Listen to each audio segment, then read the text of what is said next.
سالوں تک شہزادے نے کئی جنگیں لڑیں اور ان میں بھرپور کامیابی بھی حاصل کی۔ اسی وجہ سے شہنشاہ نے خوش ہو کر ان کو شاہ جہاں کے لقب سے نوازا، جس کا مطلب ہے دنیا کا بادشاہ۔ وقت تیزی سے گزرتا جا رہا تھا اور 4 سالوں کے بعد یعنی 1621 میں مغل شہنشاہ اچانک چل بسے۔ شاہ جہاں جو پہلے ہی مغل امپائر میں خاصا فیمس ہو چکا تھا اور جو شہنشاہ کا چہیتا بیٹا بھی تھا، 1628 میں یعنی باپ کی موت کے 7 سالوں بعد اس نے شہنشاہ کی گدی سنبھال لی۔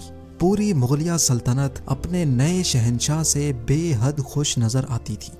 یہ وہ پیریڈ تھا جب مغل امپائر اپنے پورے عروج پر تھی، یعنی پورے انڈیا پاکستان کے ساتھ ساتھ افغانستان کے بھی کئی حصوں میں مغلیہ سلطنت کا راج ہوا کرتا تھا۔ سارے فیصلے شاہ جہاں خود کرتا تھا، جن کسی کو بھی اس بات کا علم نہیں تھا کہ یہ خوشیاں عنقریب ماتم میں بدلنے والی ہیں۔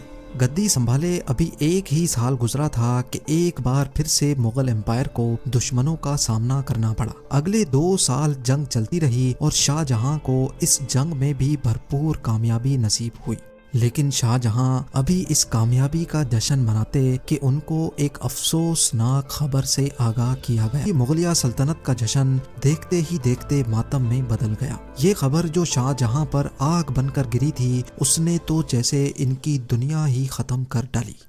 شاہ جہاں کی سب سے پہلی محبت اور ان کی سب سے عزیز بیوی ممتاز محل اس دنیا سے رخصت ہو چکی تھی۔ کہا جاتا ہے کہ اس غم کی پرچائی نے شاہ جہاں کو کالے اندھیروں میں دھکیل دیا تھا۔ اگلے 8 دنوں تک انہوں نے کچھ نہیں کھایا اور اگلے 2 سالوں تک نہ کوئی موسیقی سنی اور نہ ہی پرفیوم لگایا۔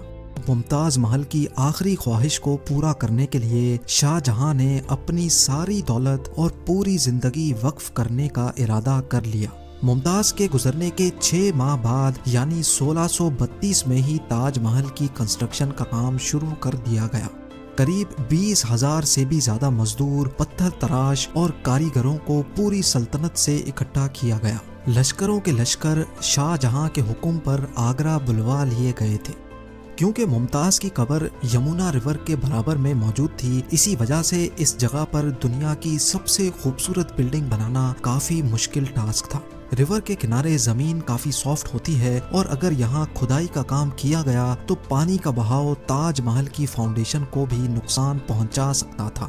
اس مسئلے سے نمٹنے کے لیے مغل انجینئرز نے یہاں سب سے پہلے زمین کے اندر کئی کنویں کھدوانا شروع کیے۔ مزدور یہ کنویں تب تک کھودتے رہتے جب تک خشک زمین نظر نہ آ جاتی تھی۔ ان کنووں کو پتھروں اور گارے سے بھرا گیا اور پھر اس کے اوپر پتھروں کے بڑے بڑے کالمز کھڑے کیے گئے۔ اس سارے کام کو انجام دینے کے لیے مزدوروں کے ساتھ ساتھ ہاتھیوں کی ایک بہت بڑی فوج کو بھی استعمال کیا گیا۔